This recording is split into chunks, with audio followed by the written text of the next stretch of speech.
যে আমি কি বলছি এটা কোথা থেকে আসছে, আমি কি ভাবছি। ভাবনা ছাড়া তো বলা যায় না। আগে ভাবে, ভাবার পরে মানুষ কি করে, কথাকে গোছায়, গোছানোর পরে তারপরে বাক্য হয়ে কথা বাইরে বেরোয়।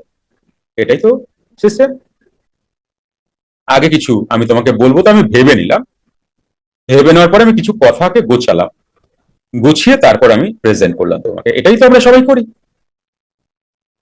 তাহলে এইবার দেখো, তোমার বাড়িতে তুমি পূজা দাও, কিংবা তোমরা যে যে সংস্কারে আছো, তোমাদের সুপ্রিম পাওয়ারের কাছে যাও, গিয়ে তোমরা চাও কিন্তু পাও না। কেন পাও না?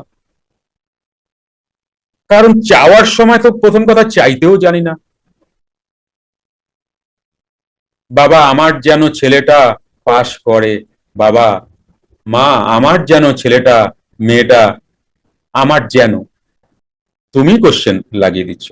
হতেও পারে, না হতে পারে। তাহলে আমি তো বলতেও জানি না, চাইতেও জানি না। তাহলে দেখো, এত ভাষাভাষী এটা নয়, বাট এইভাবে তুমি যদি ভাবো, তাহলে তোমার এই কথাগুলো বুঝতে সুবিধা হবে। আগেই বলে রাখলাম, এটা নয়।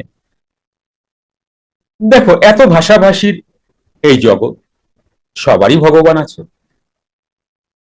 তাহলে তুমি যদি মনে করো কৃষ্ণ চালাচ্ছে সমস্ত জগৎ, তাহলে কত ভাষা, কৃষ্ণর বুঝতে অসুবিধাই হতে পারে।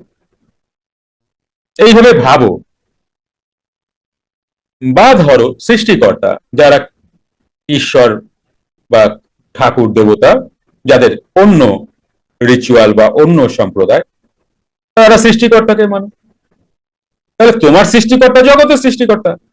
তাহলে জগতের এত ভাষা তিনি বোঝেন? বোঝেন না। এইভাবে ভেবো। তাহলে তিনি কি বোঝেন? এই যে তুমি বলো আমার ভগবান চাইলাম দিল না, তাহলে তিনি কি বোঝেন, কিভাবে বোঝেন, কিভাবে রিড করেন তোমাকে? ব্যাপার হচ্ছে যে অ্যাকচুয়ালি তুমি ভগবানকে দেখোই নাই, তুমি সৃষ্টিকর্তাকেও দেখো নাই, তুমি ঈশ্বরকেও দেখো নাই। দেখছো? দেখোনি। দেখো মেলে কিনা, যদি না মেলে বলো। তাহলে এটা কোথায় আছে? তোমার বিশ্বাস বা অনুভূতি বা অনুভব, তাই তো? এবারে তো কিছু নয়।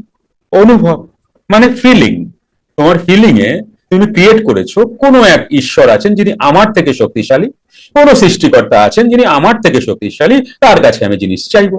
ফ্রি মেডিটেশন ক্লাস প্রতি রবিবার রাত 8টা থেকে 9টা অবধি, জুম অনলাইনে। ফ্রি ক্লাসটি পেতে হোয়াটসঅ্যাপ করুন 9903680146।